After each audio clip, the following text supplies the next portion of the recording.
Gue ngungkapin tentang entrepreneur tuh. Nah, lo ngobrolin entrepreneur. Gue kira lo menjadi komisaris. Selain dari Jawa Tengah itu bisa mendapatkan fasilitas. Diperlihatkan si Slankers pada saat lagi macet. Ini kan udah kehendak ya Allah. Karena dia ada di sini gara-gara slang. Ya. Dia nongkrong di situ gara-gara slang. Terus kalau slang tidak bisa memberikan manfaat sama dia, pada saat nanti dia mau lahir nanti, bakal tanya. Kalau gue sih sangat merespek keputusan orang-orang yang misalkan hijrah tapi akhirnya meninggal masih. Ya gue sangat respect dan gue mentoleransi. Sempat juga gue berpikiran kayak gitu, maksudnya wah ini dari musik. Kapan gue nangis? Terakhir. Ya. Kayaknya. Assalamualaikum warahmatullahi wabarakatuh. Selamat datang di Podcast.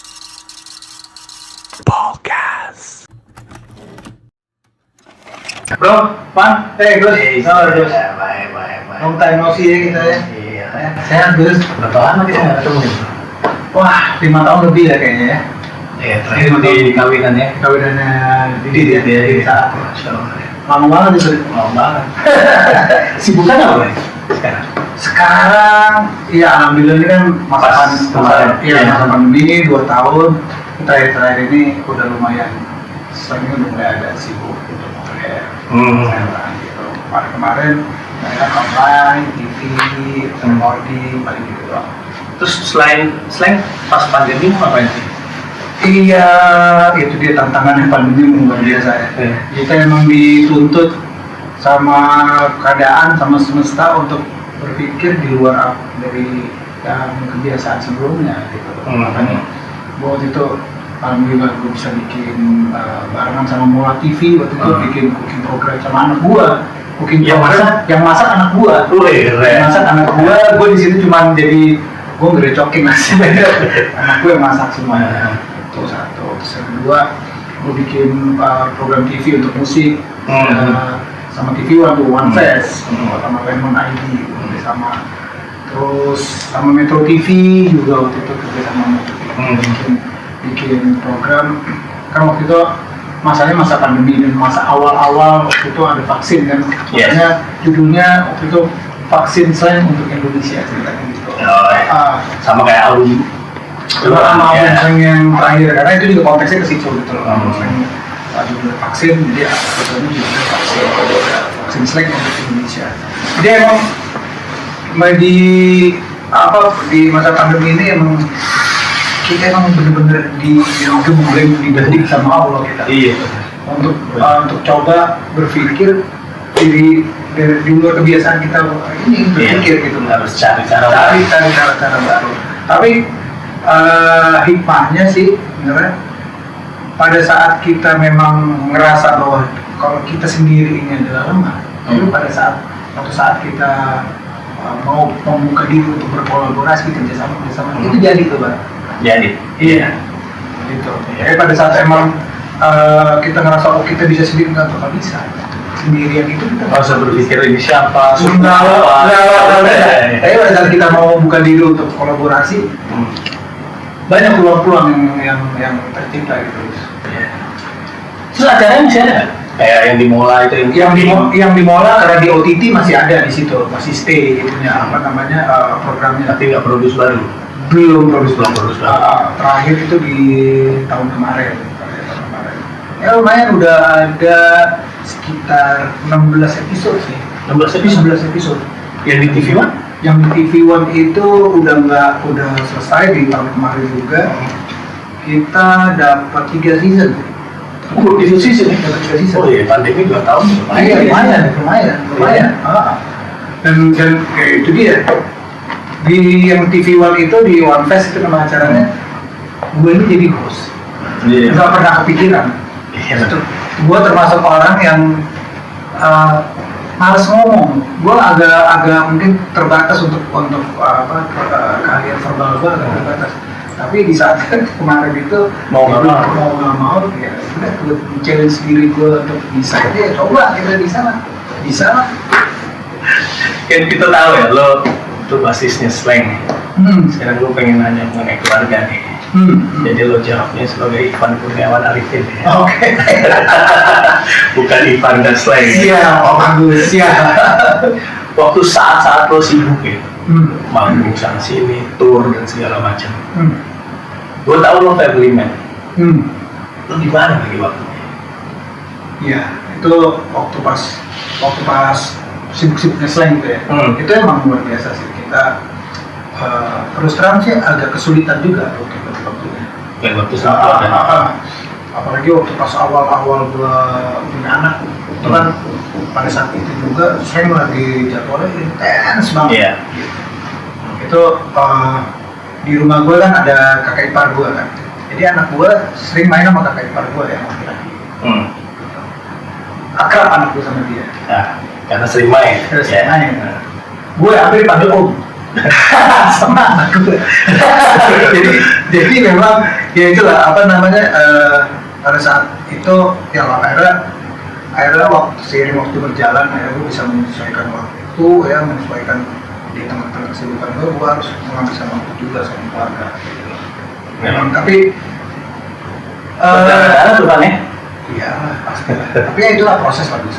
Apa namanya gue ngerasa dengan berumah tangga, istri, tambah anak lagi, itu jadi proses spiritualnya gue juga gitu. Spiritual maksudnya gue harus bagi waktu untuk keluarga, bahwa gue jadi orang tua, jadi ayah harus memberikan teladan juga sama anak. Jadi seru sih berumah tangga dan punya anak. Kayak sekarang anak gue udah gede-gede. Gue sekarang udah yang paling gede udah 17 tahun. Kelas 2 SMA. Itu dia yang masak? Yang masak yang kecil. Oh yang masak yang kecil? Cowok lagi. Oh dia punya passion di situ? Dia punya passion di situ. Tapi ya gitulah masih amat-amat tampil kalau dia suka ini, dia suka masak. Wah dia kalau lagi senang masak, mulut itu. Semua acara cooking program tuh di AFC, lihat kulik segala macam dari YouTube-nya siapa di kulik. Tapi sekarang ini lagi malas. Gue yang masak ini lagi malas, dia lagi senang nonton F1, wah ini tuh lagi main game gitu segala macam. Ya biasa lah. Tapi ya kita orang tua selain memberikan waktu dan teladan, kita juga harus bisa memfasilitasi apa yang terus anak kedua gue itu kan kelas 2 SMA. Nah dia sekarang ini malah udah berpikirannya yang alhamdulillah udah berpikiran setelah SMA dia mau ngapain dia udah tahu dia mau ambil kedokteran gigi di UI. Oh iya. Nggak berasa kan pas 2 tahun lagi setahun lagi udah selesai. Iya kan udah selesai. Ternyata waktu perjalanan sangat cepat Gus. Terus yang ketiga yang masak itu ya? Iya. Dia tapi pas 2 yang SMA sama yang kecil sekarang SMP kelas 1. Terus menarik lo ngomong teladan di sini kan. Dulu kita tahu ya lo terjerumus di dunia hitam. Bukan sekolah. Iya gitu. Anak-anak lo paham nggak? Tahu nggak? Dia pasti baca dong, bro. Iya. Dia lihat gitu kan. Itu memang itu nggak bisa lo iris. Nggak bisa. Iya. Itu satu fase perjalanan, satu fase kehidupan gue yang ini bisa menjadi pelajaran kalau kita bisa mengambil hikmah dari fase itu. Terus ditambah lagi kan bahwa gue waktu itu Slang keluarin film kan, judulnya Slang Gak Ada Matinya. Iya. Jadi itu film yang menggambarkan bahwa fase kelamnya kita tuh. Iya. Anak gue nonton. Gitu, anak gue nonton dengan narkoba. Akhirnya timbul pertanyaan ke gue. Apa ini narkoba itu apa sih? Narkoba itu gue juga juga. Oh itu pertanyaan panik untuk orang tua itu. Narkoba itu apa sih? Gue bilang narkoba itu barang atau gue bilangnya sih racun gitu. Racun yang disalahgunakan sama orang dan dipakai terus-terusan gitu, gue bilang gitu. Pada saat itu orang itu merasa bahwa itu yang mengasihkan Oh, tapi itu yang membahayakan, itu bahaya. Terus pertanyaan berikutnya lagi, kok kenapa papa pakai narkoba? Nah, aduh, dulu kalau udah anak yang nanya itu, puyeng gue. Iya. Terus gue bilang, ya itulah bodohnya papa. Bodoh banget. Coba-coba itu narkoba ternyata pada terjerumus, dan itu hampir nggak selamat. Maksudnya nggak selamat, nggak bisa keluar dari narkoba. Itu potensinya bisa mati. Tapi untungnya dengan pertolongan teman, keluarga, tapi bisa sembuh, bisa berobat dengan perjuangan yang luar biasa. Itu perjuangannya juga ibaratnya gue bilang, kalau kayak orang kena narkoba itu kayak ikan kena kayu pancing. Ikan kena kayu pancing, ikannya sendiri nggak bisa melepaskan kayunya itu. Jadi harus dibantu. Nah, tapi juga bisa sembuh karena dibantu. Jadi jangan sekali-sekali coba, karena sebenarnya kalau misalkan coba itu udah jadi kayak one way ticket.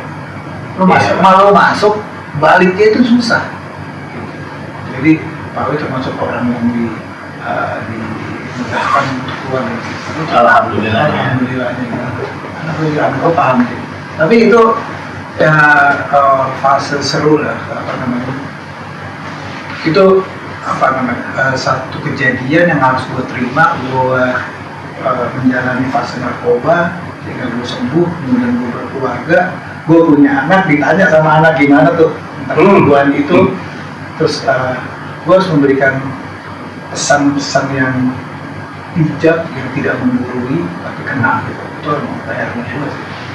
Saat itu titik balik apa yang bikin lo bukannya gue capek nih narkobaan nih, udah deh gue sembuh nih? Sebenarnya gini, pada saat gue pakai itu hati kecil gue juga mencari. Pada saat gue pakai, gue selalu bertanya sama diri gue, kapan gue bisa selesai nih? Kapan gue bisa sembuh?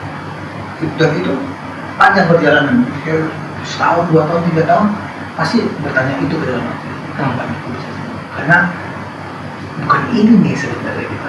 Tapi gue waktu itu pakai narkoba bukan buat fly, tapi buat supaya nggak sakit, guys. Jadi supaya nggak sakau itu, gue pakai itu.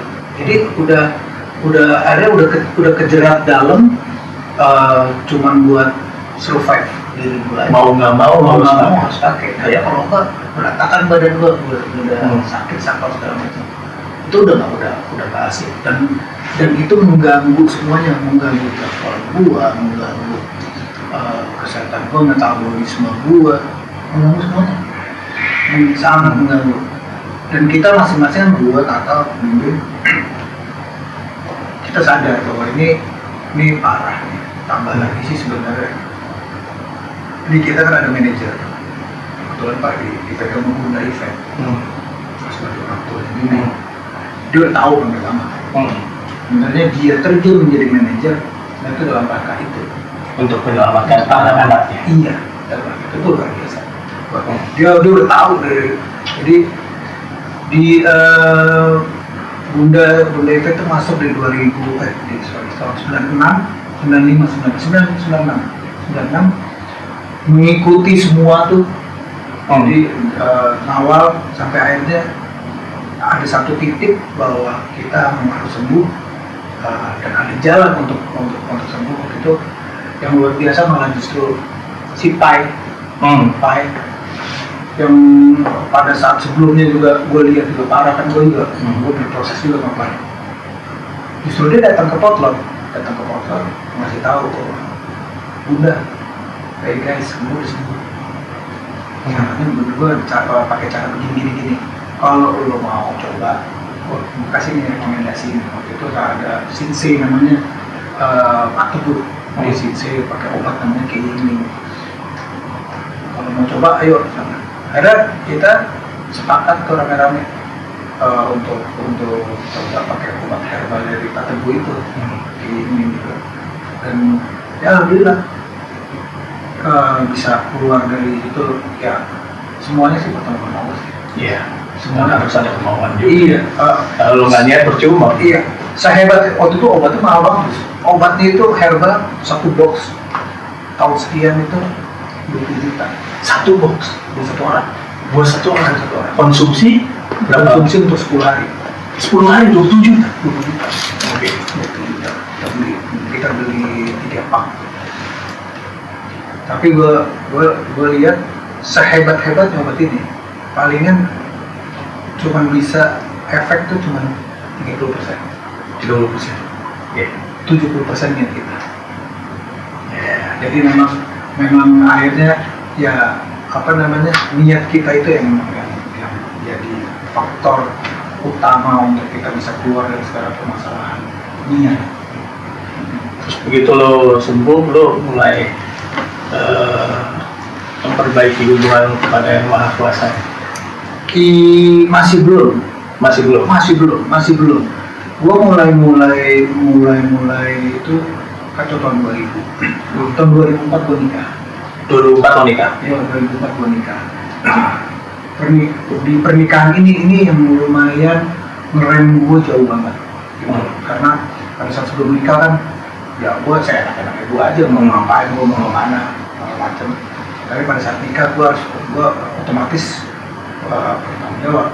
Kan katanya kalau orang nikah tuh setidaknya menyelamatkan hidup dan dirinya itu 50% lah. Karena kita bertanggung jawab sama nasibnya seseorang lah gitu lah ya. Dan kita ikhtiar untuk gitu. Ya itu dan seiring berjalan akhirnya gue juga di tahun berapa ya, 2010 itu juga udah mulai sholat, gue cuman bolong-bolong. Iya. Masih sekenanya lah. Tapi ini di tahun 2004 itu sebelum gue nikah, ini ada yang seru juga.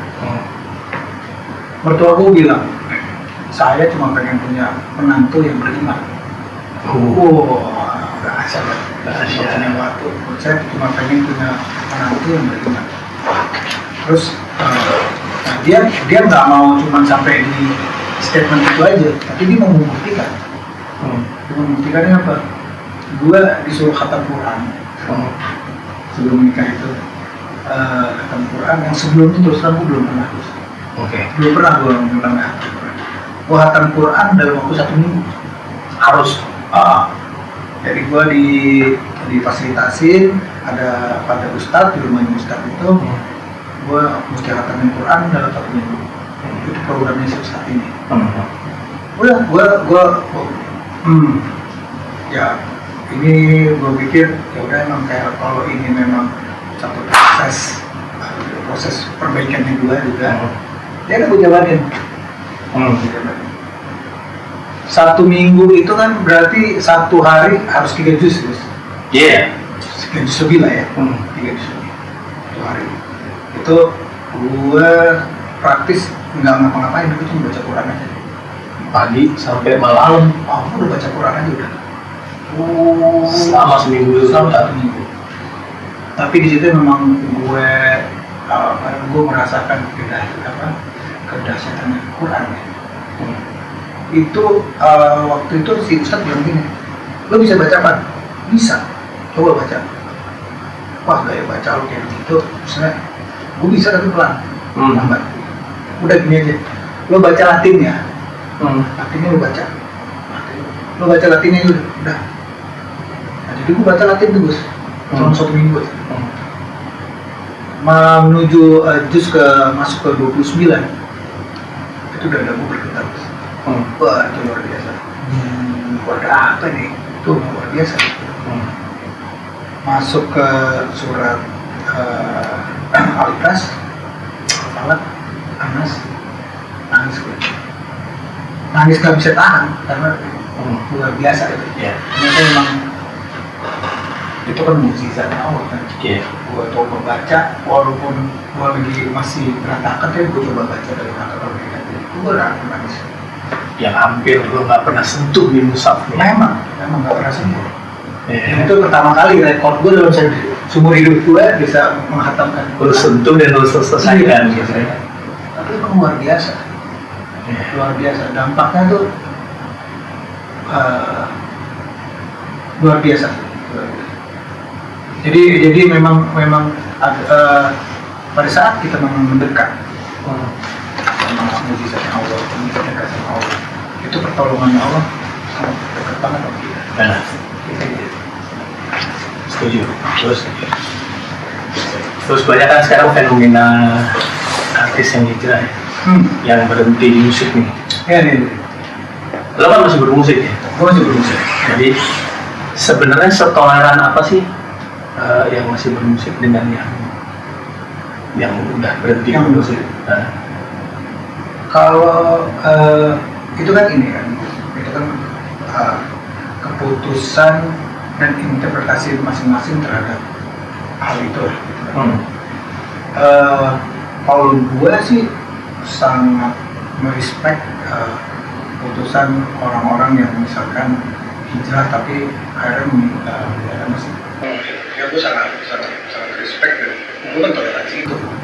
Tapi kalau buat gue sendiri, pada saat gue belajar, pada saat gue dekat sama teman-teman yang udah mendalami agama secara dalam gitu, sempat juga gue berpikiran kayak gitu, maksudnya wah ini dari musik terus kita beribadah ini lebih intens, tidak terganggu segala macam. Tapi gue akhirnya punya pemikiran yang lain lagi gitu, apa lagi?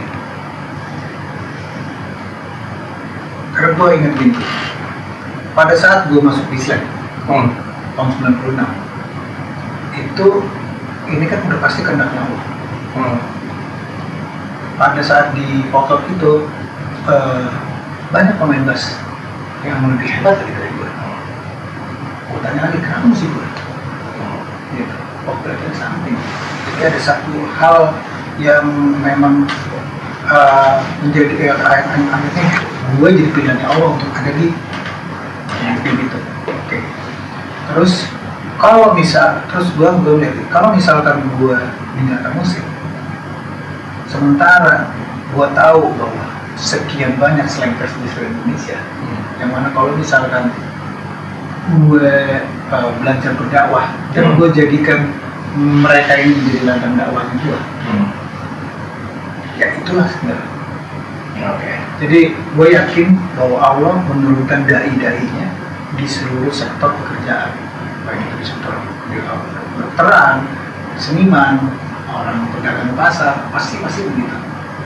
Itu emang gue yakin itu. Jadi jangan-jangan emang begini, ya udah gue mencoba, walaupun sebenarnya berat berat lah, gila lo mau mesti menjalankan mencoba menjalankan agama secara kafah gitu ya. Tapi di tengah-tengah kehidupan yang seperti ini itu luar biasa. Kalau menjalankan kehidupan agama di tengah pesantren mah itu mah biasa. Nah, jadi gue mencoba belajar gitu. Mencoba belajar. Dan alhamdulillahnya gitu ya. Kayak misalkan dari Pokok, gue lagi mau ke masjid nih misalnya. Teman-teman dulu sebelum pandemi banyak anak-anak. Gue jalan lewatin dia mau ke masjid kan. Bang, foto tanda tangan. Wah ayo sini. Masjid dulu ya tadi ya. Kita ke masjid dulu. Masjid itu tak ada tangan. Oke bang. Mereka ke masjid tuh, wow, bolong-bolong lah itu. Ikut. Karena gue ajar. Kalau gue kasih tanda tangan langsung. Itu ada yang bolong-bolong, celananya segala macam. Udah di sana terus ada sarung gitu. Yang penting asal ada kemauan mereka. Iya gitu. Jadi gue anggap ini kesempatannya gue gitu. Gitu. Terus juga kita tambah lagi kan kayak teman-teman muslim juga sekarang, wah, masya Allah, sebenarnya bukan lumayan ya, udah luar biasa menurut gue. Terus dan menjadikan musik ini menjadi ladang dakwahnya juga gitu, mengajak kebaikan walaupun tidak kearap-arapan ya, seperti itu gitu. Kan orang-orang suka nanya kan, saya punya lagu religi nggak? Teman-teman yang lain, wah banyak lagunya slang itu sebenarnya isinya tuh spiritual banget sebenarnya kalau dilihat. Ya tapi ya itulah caranya slang untuk menyebarkan kebaikan dan itu jadi proses belajarnya gue justru proses spiritual gue justru karena ada di Slang juga. Yang menarik waktu lo cerita krunya Bim Bim. Oh iya. Ya, dicabut selama 10 tahun ya. Iya. Ya sayang juga sih sebenarnya. Dia udah bekerja sekitar sekian puluh tahun ya, tapi mungkin dia bilang sih karena pengen membantu keluarganya di tengah pandemi kemarin ya, intens karena dia produksi makanan yang boleh dibilang sukses ya. Mungkin karena intens produksinya luar biasa, sehingga kalau misalkan dia mesti tetap di Slang bantuin juga waktunya juga nggak ada, ditambah lagi waktu itu kosong juga. Slang ngomongnya juga kosong juga. Jadi momen buat dia juga. Ya udah, terus itu kebetulan memang ada yang gantiin. Mungkin memang begitu jalannya. Ya udah, ya kan. Dulu tuh Slang pernah didatengin Jokowi, ya. Dan Slang tuh secara tidak langsung mendukung beliau pada pemilihan gubernur Pilpres. Ya. Ini gue nanya sebagai Ivan Kurniawan. Gimana lo melihat pemerintahannya dia sekarang? Oke. Tadi kalau misalkan lo tadi tanya mendukung tadi dari awal dari gubernur, karena gue punya latar belakang, gue kenal sama Jokowi itu dari zaman Solo. Oke. Dari zaman di wali kota. Memang beda nih orang. Gitu. Tambah lagi dia juga punya pernah dapat Mata Award ya tentang pimpinan daerah yang berhasil untuk award tentang anti korupsi gitu. Di Solo nih ya? Di Solo. Dan pertama kali gue kenal sama Jokowi, gue datang ke kantornya dan gue nggak nyangka ternyata yang wali kota itu ternyata sosok Jokowi yang seperti itu. Orangnya nggak meyakinkan. Tapi setelah itu dia langsung misalkan kita duduk, dia presentasi tentang pencapaian dia di Kota Solo. Jadi walaupun kita bukan warga Solo, tapi dia presentasi. Oh inilah pencapaian kita ini. Ya yang relokasi pasar lah, segala macam yang niatnya dia mau pindahin pasar yang hancur banget ke pasar yang lebih bagus, itu dibangun sama dia. Ya mendapat tantangan dan kecaman yang luar biasa. Niat baiknya dia itu hingga dia coba komunikasi, ya dia makan malam sekali, 2 kali, 3 kali, 4 kali, 5 kali, 6 kali, 7 kali, sampai ke 48 kali juga makan, supaya meyakinkan mereka bahwa dengan direlokasi ini itu menaikkan harkat dan martabat mereka. Ternyata emang dia membuktikan itu gitu. Sehingga saat pasar Klewer itu berhasil dibangun luar biasa, dipromosikan di TV, dipromosikan di media massa lah segala macam. Terus perpindahannya itu dari pasar lama ke pasar baru, dibikinin kirap. Kayaknya nggak ada deh pemimpin daerah yang model kayak gini gitu. Terus terjadilah kedekatan. Terus yang gubernur, karena waktu di Solo kita bilang, wah ini luar biasa nih. Jakarta aja Pak, ngapain di sini gitu. Kalau Jakarta sih palingnya gini dia punya ada kiat-kiatnya gitu. Udah Jakarta aja, ngomong bercanda terus.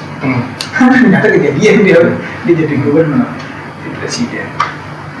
Nah, tadi pertanyaan lo kan seperti apa gitu ya? Belum melihat pemimpinan pemerintahan sekarang. Gue lihat ada plus minusnya. Plusnya, Jokowi berhasil untuk mengerjakan hal-hal yang harusnya dikerjakan dalam masa lalu. Contohnya ya kayak infrastruktur lah, MRT kan sebenarnya udah harusnya di tahun 80-an itu udah masih punya MRT kan. Terus fasilitas yang lainnya lah, apa namanya, ternyata kita baru sadar kan, dengan adanya infrastruktur, ada jalan tol itu akhirnya lebih mempermudah akomodasi pengiriman barang yang kita kan dari kepulauan. Iya. Ternyata itu lebih mempermudah. Tapi di sisi lain ada yang menurut gua jadi raport merah Jokowi menurut gua, itu mengenai penegakan hukum. Iya. Penegakan hukum gua sih termasuk warga yang kecewa gitu dengan kepemimpinan dia. Karena di sisi lain, gua akan berbalik. Di sisi lain Jokowi punya posisi yang kurang bagus secara politik, karena dia juga bukan pimpinan partai. Jadi di sisi lain dia punya keteguhan yang luar biasa untuk menyelesaikan apa yang dianggap perlu diselesaikan, gitu ya. Tapi di sisi lain dia juga punya keterbatasan bahwa dia nggak bisa menembus itu, walaupun dia berusaha, tapi dia di situ merasa terbatas. Pertama nih, mau nggak tahu mengenai penegakan hukum. Salah satunya ya, salah satunya. Kan karena lo dekat dari Solo itu segala macam. Ya. Apa karena itu juga lo dekat sama orang yang tahun 2024 nih kayak partai politik yang sama yang lo datengin tengah malam? Oh, enggak juga sih Gus. Waktu itu gue juga kan gue kenal juga kan. Iya. Gue kenal juga. Apa namanya? Kalau yang gue datengin itu kan gue udah cuma atas dasar silaturahim, terus gue juga pengen ngobrol-ngobrol aja tentang, gue ngungkapin tentang entrepreneur gitu. Nah, lo ngobrolin entrepreneur. Gue kira lo mau jadi komisaris. Gue tetap di sini. Gue tetap di sini. Biar aja yang jadi komisaris yang lain aja. Gue sadar diri sama kompetensi gue. Alhamdulillah nih kalau gue lihat ya sekarang banyak pemimpin-pemimpin baru ya di negara kita yang peka sih ya, peka gitu, maksudnya kayak anak-anak muda tuh di OPM itu ganggu malam-malam ketemu gitu ya di Jawa Tengah itu gue cerita tentang entrepreneur. Pak, ini gue punya ada program namanya entrepreneur. Gini. Gue cuma nanya satu bang, mungkin nggak kayak misalkan slacker di Jawa Tengah itu bisa mendapatkan fasilitas yang dibiayai oleh Bank Jateng. Bank Jateng. Karena slankersnya kita melihatnya kita sementara fokus ke Jawa Tengah lah misalkan. Oke. Oh, kenapa nggak bisa? Bisa banget. Jadi karena kebetulan dia juga punya program yang hampir sama. Dia langsung malah lebih ngomong, nih Mas Ivan, ini anak-anak kita di sini udah bisa bikin ini, anak kita udah bikin ini yang tadinya mereka kemasannya jelek, sekarang jadi bagus. Karena apa? Karena ada support, ada pendampingan. Oh, mau juga dong betul. Maksudnya slankers itu bisa begini gitu loh. Apa namanya si entrepreneur. Oh ya bisa. Jadi sekarang ini lagi proses komunikasi untuk gua bisa mendapatkan setidaknya ada kontrak untuk teman-teman slankers ini bisa mendapatkan fasilitas ini, Gus. Yang inisiasi slankerpreneurs itu dari siapa? Anak-anak slanker atau lo pribadi? Dari gua. Dari pribadi. Nah gini, gue punya latar belakang. Suatu saat gue jalan di jalan raya seminggu, melewati Potluck, macet lampu merah. Pas gue lihat sebelah kiri gue ada slankers, ada puluhan slankers. Wah, gila nih, ini slankers nih, gue udah bawa kaca mobil kan. Ini mereka, wah gila nih. Ini maksudnya gue diperlihatkan si slankers pada saat lagi macet. Ini kan udah kehendak ya Allah. Ini ada message apa ini gitu. Wah, ini tanggung jawab gue nih.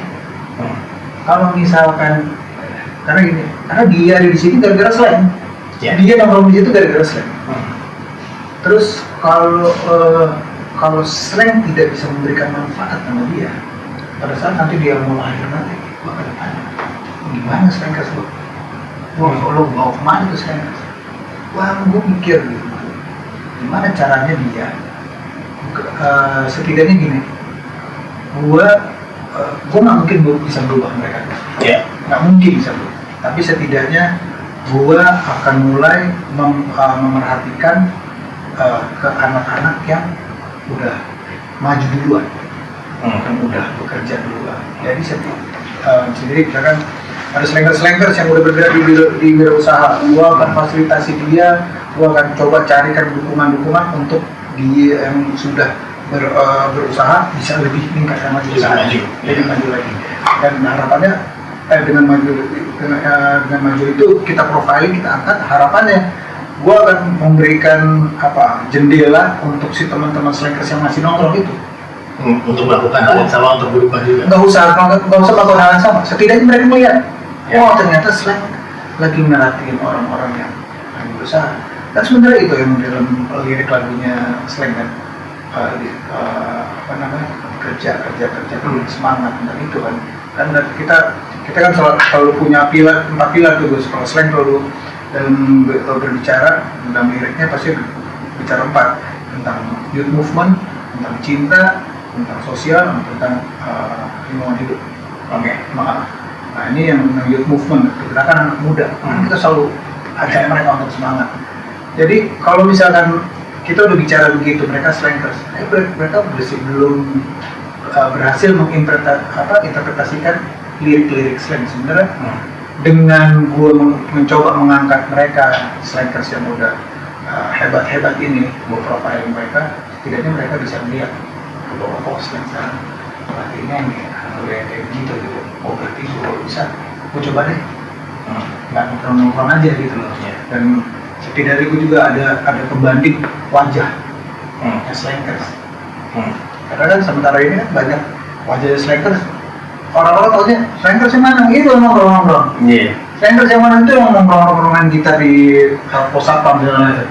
Nah, gue mau ada pembanding, bukan berubah tapi pembanding. Setidaknya mudah-mudahan dari yang ini terinspirasi dari itu isi. Dan itu jadi pertanggungjawabannya kita gitu. Karena begini juga Gus, kita besar karena slankers, kita besar karena diapresiasi, baik itu album, tiket, merchandise, semuanya itu yang beli semua slankers, iya kan? Jadi ya ini gue pengennya ini jadi program timbal baliknya slang pada si slankers. Sementara ini sih cuma seperti itu sih. Berarti so far hanya bisa slankers doang yang bisa ikut program ini? Nantinya menurut gua kalau enggak, karena awalnya emang slankers. Sekarang baru slankers doang ya. Tapi nggak untuk kemungkinan bahwa nantinya ada orang-orang di luar slankers yang sepakat dan setuju sama spiritnya slankers, karena ini bisa ikutan. Sejauh mana lo akan memberikan pendampingan ke UMKM slankers nih? Nah, karena gini Gus, untuk pendampingan, untuk mau fasilitas, gue sadar gue ini slang, gue ini band, tapi gue punya link teman-teman, ini yang gue akan manfaatkan untuk bisa support si slankers ini melalui program slankers. Mau sejauh mana, gue sih pengennya bahwa mereka bisa memfasilitasi secara pembiayaan, terus bisa kasih pendampingan, dan itu menjadi hal yang biasa kalau pada saat emang bank membiayai atau mensupport si nasabahnya. Itu korelasi dari yang lo ketemu sama Pak Ganjar kemarin. Itu sebenarnya. Itu yang gue pengen. Nah, gue juga pengennya juga gini, lo jangan manfaatin slankers juga dong dengan bank lo kasih bunga yang kacau nilainya. Makanya gue lagi nego gitu bahwa harusnya si slankers ini dapatkan fasilitas dengan bunga yang sangat rendah, di bawah kur harusnya. Gue minta itu. Gitu. Misalkan bunganya 2% setahun, itu yang gue akan perjuangin buat. Nanti coachingnya dari bank itu sendiri. Jadi mereka akan, jadi sistemnya tuh jadi kayak lo punya wadah UMKM-nya, lo kasih ke bank ini, nanti mereka yang pilih apa? Iya, nanti di sisi lain gue juga kan punya ada komite juga, bikin komite kecil lah. Gue bikin komite kecil yang mana di situnya ada profesional perbankan, yang mana slankers juga di dosen bidang pembiayaan. Ada juga profesional UMKM, slankers juga. Mereka gue ajak untuk apa? Untuk men-screening. Screening awal dari lo. Screening teman-teman slankers nih. Terus baru gue masukin ke banknya gitu. Jadi gue bantu screening. Nanti dia juga screening ulang. Jadi gue pengennya jangan sampai nanti slanger gue masukin ke bank, malah akhirnya gagal semua. Jangan. Presentasinya lo bantuin apa dari UMKM kan kebanyakan orang bikin presentasi juga susah ya. Padahal lo bantuin untuk ini kayaknya presentasi dari profesional. Enggak, gue mencoba memancing mereka untuk bikin presentasi sendiri. Oke. Gitu sebenarnya. Sebenarnya kalau buat dari bank dulu tahu ya, bahwa mereka cuma punya foto usaha gitu, tambah pencatatan keuangan di buku tulis itu pun udah cukup sebenarnya. Sudah cukup, benar. Gitu. Untuk UMKM ya itu udah cukup. Ini lo inisiasinya udah berapa tahun nih? Gua ini ide ini dari tahun 2015 sebenarnya. Oh, udah lama ya? Lama, 2015. Tapi memang selalu mencari bentuk karena gini. Gue cerita tentang slankerpreneur. Orang-orang waktu itu ada yang kurang tepat mungkin. Itu dijadiin kayak jadi bisnis. Oke. Pihak swasta, dijadiin bisnis untuk dia bisa mengenerate ini jadi profit yang lain gitu loh. Misalnya mendapatkan sponsor ini. Wah, bukan gitu sebenarnya. Dengan mengambil komunitas slanker. Gue pengennya udah langsung aja ini slankers. Siapa yang mau biayain ini ceplok? Dah, itu aja. Sesimpel itu. Biar gue juga jalannya sebagai tetap jadi band aja, tetap jadi slang aja. Tapi gue udah memfasilitasi mereka gitu. Gue nggak mau yang terlalu rumit. Udah ada yang jalan. Saya ini masih proses komunikasi. Gue berharap sih setidaknya di tahun ini, di pertengahan ini bisa ada MOU sih antara komunitas slankerpreneur dengan bank yang bersangkutan, supaya juga bisa cepat cepat untuk terrealisasi gitu. Karena kemarin juga udah mulai maksudnya si bank ini bikin acara, dia minta untuk teman-teman slanker juga terlibat untuk untuk showcase. Udah mulai usaha-usahanya tuh ada bisa bikin gitar, ada bisa bikin sedotan ramah lingkungan, udah mulai oke. Tapi belum untuk fasilitasnya ini belum diketok palu secara kontrak. Udah banyak paham tuh slanker semuanya. Udah lumayan paham. Berarti udah ada yang mau daftar ke lo? Iya, makanya kan gue juga kan kalau lu lihat di channel YouTube gue kan, gue jalan-jalan kan ke teman-teman. Lu pengusaha apa? Lu usaha gimana? Ini gue sih ngarepin kalau lo lihat di YouTube gue, justru tayangan-tayangan kayak gitu yang itu bukan sedikit penontonnya. Ya, cuman sebenarnya niat gue bikin channel itu sebenarnya untuk itu, untuk mengkasih teman-teman slankers yang di usaha untuk gue lihat nih, oh slankers ini ada temen lo nih jualan gini nih, ini hebat nih. Biar gue mengapresiasi itu sih sebenarnya tujuan gue nyamperin mereka tuh begitu sih. Dan ya mudah-mudahan sih jadi menginspirasi teman-teman slankers yang lain. Udah bisa register tuh? Apa nunggu dulu sampai deal oke baru bisa? Iya, gue sih lihat gue harusnya, jadi gue gini ya, kalau mereka register ke gue terus sementara gue belum bisa kasih fasilitas itu nggak bagus. Ya kasihan dia. Mendingan gue tunggu dulu deh, sabar dulu deh, karena nih untuk buat gue ini hal yang besar. Ya. Hal yang besar. Jadi untuk meraih hal yang besar kadang memang dibutuhkan kesabaran yang luar biasa terus. Jadi emang itu kita pengen tahu aja timingnya kok ya. Ibaratnya kalau sebenarnya kalau buat Allah ini nggak ada yang susah. kalau pengen ini jadi selain kasih dibiayain bilang naik selesai jadi ya mudah-mudahan butuh doanya dari Agus Sasongko. Mostly mereka udah ngerjain apa ya? Kayak UMKM. Kan lo bilang ada yang gitar. Iya udah banyak banget. Ada yang punya jadi agen gas, ada yang punya jadi itu bikin gitar, bikin sedotan, banyak tuh. Bikin keripik, makanan, ada bikin stiker, ada yang jualan nasi bakar, ada yang jualan clothing, Bendera lo ya? iya macam-macam. Kayak apa namanya? Kayak lo pernah tahu brand namanya Urban Ink, Urban Ink tuh yang Jakarta versus Everybody itu slankers. Gitu. Jadi banyak sebenarnya banyak banget. Kalau misalnya gue yakin minimal tiris pertama 100 harus masuk. 100 UMKM. 100 UMKM. Gue dulu kemarin punya mimpinya gini.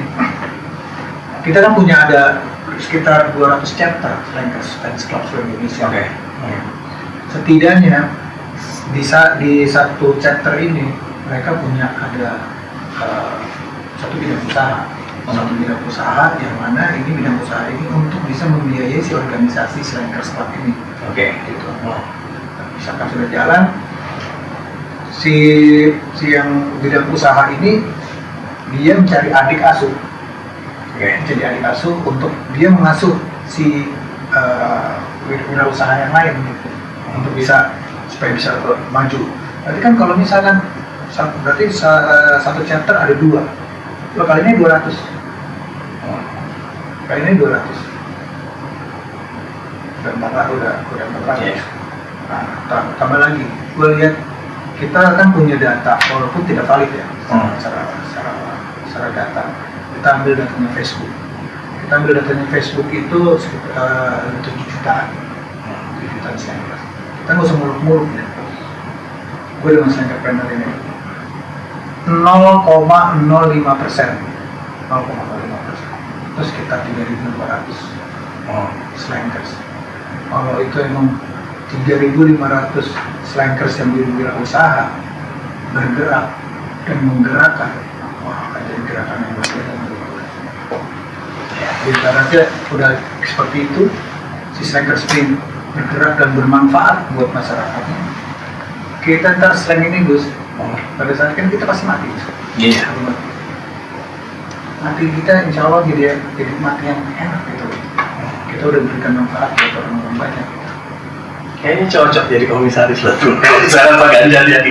Pak, ini ada 3 pertanyaan terakhir nih. Yang pertama, kapan lo terakhir nangis? Yang kedua, kapan lo terakhir berbohong pada diri lo sendiri?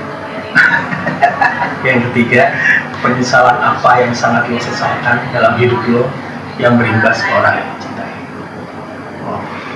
Pertama, kapan gue nangis? Terakhir. Ya. Kayaknya belum puasa kemarin. Bulan puasa. Ya, kita kan Gus, gue ya, orang termasuk orang yang paling banyak salah, paling banyak dosa ya.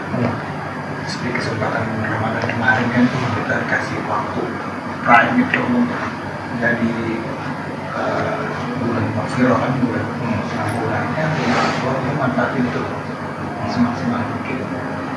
Ya apa namanya? Yang penting gue punya semangat untuk selalu melakukan perbaikan. Ya, terus memperbaiki diri. Dari bulan puasa kemarin itu buat gue satu waktu spesial untuk melakukan itu. Jadi di puasa kemarin gue nangis. Terus apa lagi? Kedua, Kapan lo terakhir berbohong pada diri lo sendiri? berbohong waktu itu kebohongan yang sangat dahsyat. Kebohongan yang sangat dahsyat, kebohongan pada diri sendiri. Mungkin gue membohongi diri gue sendiri itu pada saat era-era drugs sekali. Karena membohongi diri sendiri itu lebih keji daripada kita berbohong sama orang lain. Iya. Jadi ya jangan sampai lah kita, karena kan kelihatannya berbohong sama diri sendiri itu nggak apa-apa, nggak kelihatan ringan, tapi dahsyat gitu. Damage. Iya. Diri. Akhirnya, nah itu dia, semangat untuk perbaikan diri itu nggak akan terjadi kalau kita selalu berbohong sama diri sendiri. Benar. Gitu. Nah terus, pikir tadi Kesalahan apa yang lo pernah lakukan dalam hidup yang berimbas ke orang-orang yang lo cintai? penyesalan.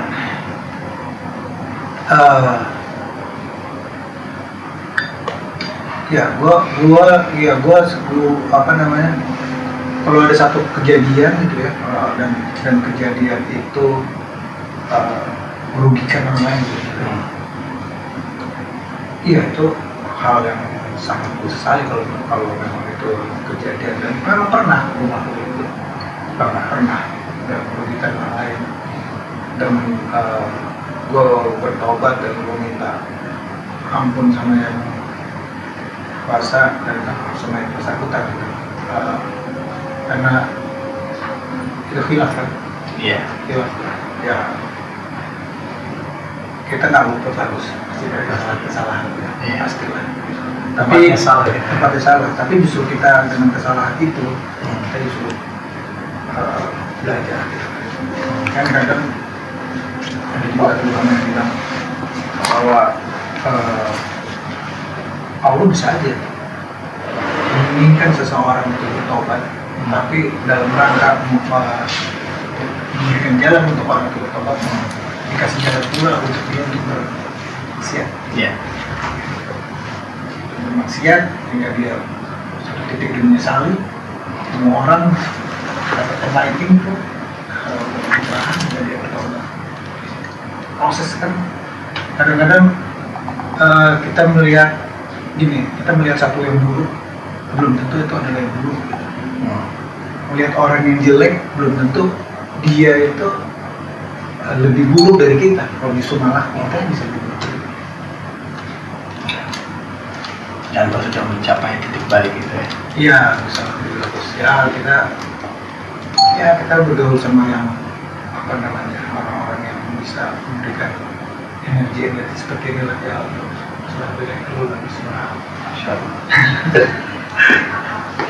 Ivan Kurniawan Arifin. Assalamualaikum warahmatullahi wabarakatuh. Waalaikumsalam.